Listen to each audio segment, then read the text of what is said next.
Assalamu alaikum. Bugün size Toyota Camry 50 avtokөлігі Amerikanец. Bu машина оталмайды.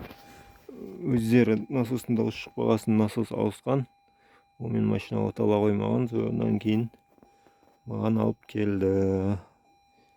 Питанияны қараймын, насосқа питания жоқ. Стартер қосқан кезде. Бірақ диагностика беріп, диагностикамен қоссаң питания келіп тұр. Сонымен тексере келе, мына жақта бізде насостың релесі мына блоктың ішінде екен. Мен қоссам шығып тұр, стартер қосқанда бұдан шығып тұр. Неден?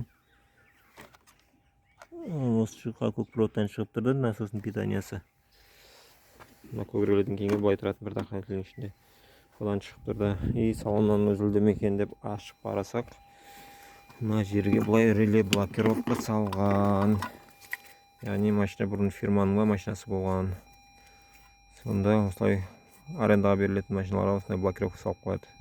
Егер сіз өз қарап отырады, алысқа шығып кетсеңіз, неғып кетсеңіз, осымен блокировканы машинаны жүріп тастайтын зат. Қазір блокировкасын алып тастаймыз. Уақытша блокировкасын алып тастадық, машинаны толтырып көреміз.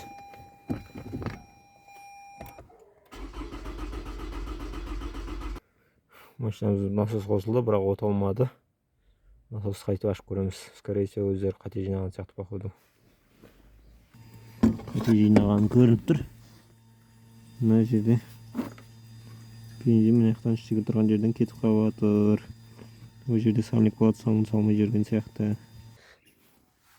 Это насосын ашып алдық. Бар ауру. Ауыстырғанда мынаны тастап кеткен. Деген мынейде насоста киіліп тұрады. Соны тастап кеткен. Содан машина қате жиналып оталмай тұр.